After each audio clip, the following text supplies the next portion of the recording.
Well, we're up on top of the hill. I haven't come far, probably a kilometre and a half. Sorry about the glare, the sun is really shining today. Basically I'm heading off down here.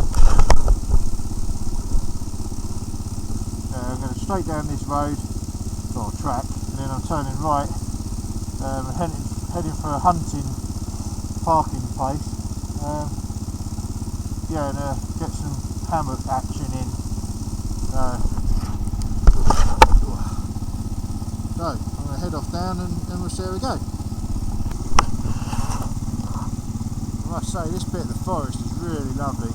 I've never been up here before, but there's a little cabin back there. I don't know if it'll come up in the camera.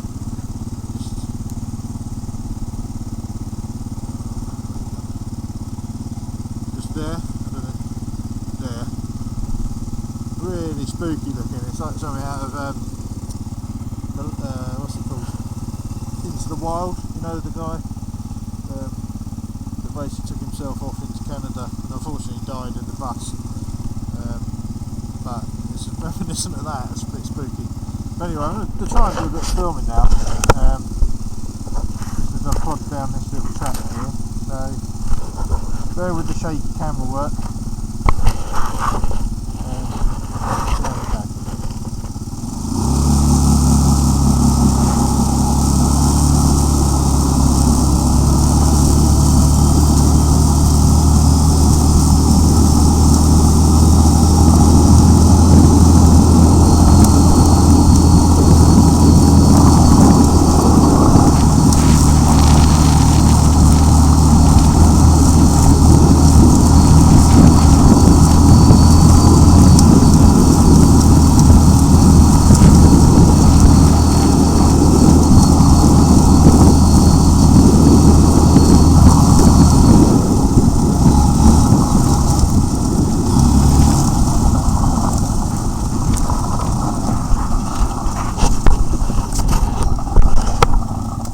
One of those hunting parking spots I was telling you about.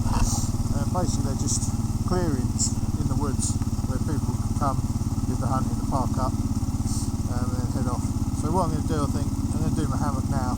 This is it, it's the 10th Wonder Hornet and it's called the Ultimate Nylon Jungle Hammock 2-ply.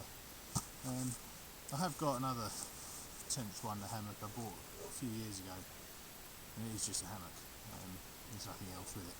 This one I bought because it comes with the attached mozzie net, and obviously here in Sweden during the summertime mosquitoes are a right royal pain, so you have to be prepared. You know, they do eat your life.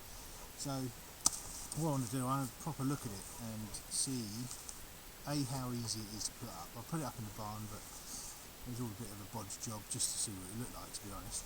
I just want to see how it works in the field, how easy it is to put up. I picked two trees here, they're about 10 foot apart, something like that, and we'll see how we go.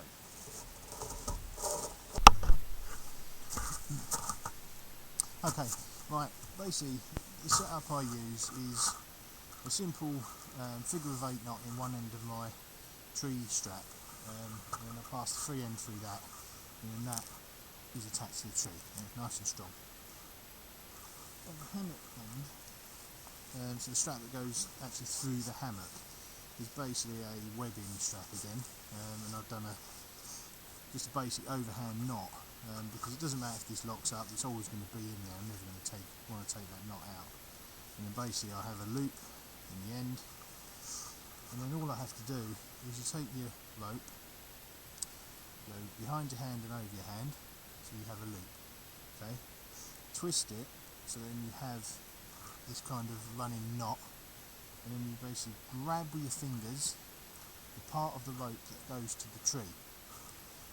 Okay, and then you basically pull that through the loop you've made that was running over your hand, and using your little pole, doesn't have to be much, but just a small tube. This one's hollow just for lightness in my pocket. That goes through that loop, okay, and then you can adjust that up and down and that pulls down onto that pole. Okay. Then all you need to do is take your strap with your loop and then you feed that over the pole and then pull it down. Now ideally that needs to, the strap from the hammock needs to sit on the knot, not on the pole. Now I've had it where it's sat on the pole and it hasn't done me any harm, but obviously depending on what the material of the pole's made out of, you could run the risk of bending it and it falling on the floor. So have it on the knot ideally. Okay, so that's one end, that's simple as that. So I'll just do the other end. It's a bit uneven ground here. So basically I'm going to take the knot, do that. So once again, just for purposes, so take your palm of your hand, go behind it to the front, twist it upwards, grab that bit going to the tree and pull it through the loop, and that loop you have, put the pole through, and then you can slide it around and get it to where you want to go. Take your hammock, put that over the top, put it onto the knot, and there we go.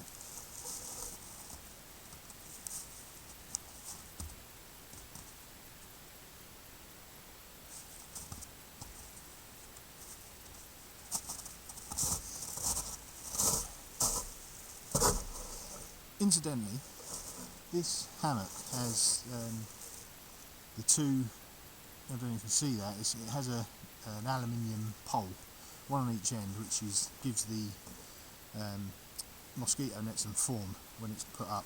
So what I'm going to do, I'm going to use this paracord and basically make a ridge line, and then I'll tie those, because they're on elasticated bungee, which is good, comes with it. I'll tie to the overhead line, and in that way you don't have too many ropes going to the tree. So I'll get that done now.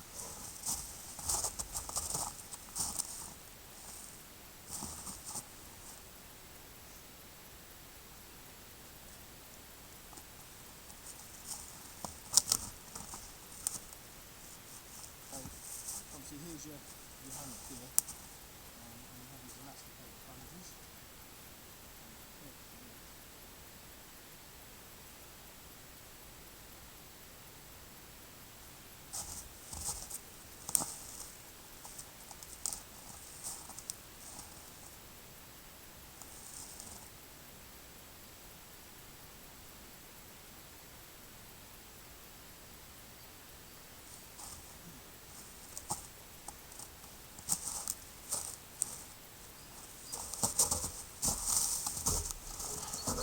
There you go, that's basically it. I mean, once you get in, obviously that hammock will drop, your net will open above you, and it's actually really spacious. There's a double zip as well, so it's a full length double zip, so you can basically make a hole, jump in, shut it before the mosquitoes join you and eat you alive. And yeah, it's got a double layer as well on the bottom, so you can put your ground mat inside. And not actually in the hammock, because I've done that before, had it in, just on top, and then your sleeping bag on top of that, and to be honest, they move around all over the place and you end up quite uncomfortable. So yeah, this is basically it.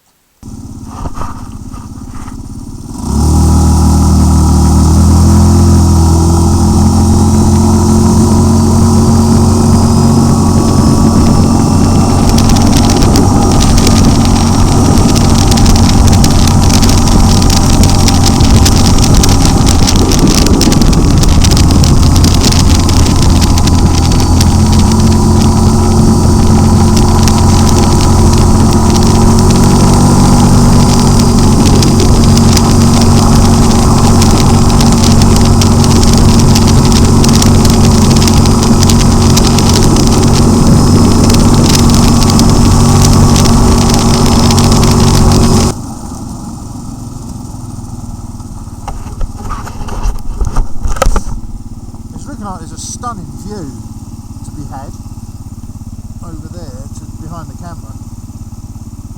So there's a parking bay back there, or pulling point. I might go back and have a look at this view. Well, I was right about the view.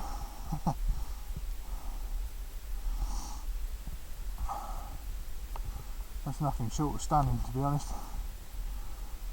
Whew, bit of a trek over, very deep snow. That's beautiful. And the good thing is, look, just proves that there's moose about. Yeah. Well, I'd like to have seen one actually. We saw a couple the other day crossing the road, but it'd be nice to see some out in the wild, you know, in this kind of environment. Anyway, I'm going to head back home now.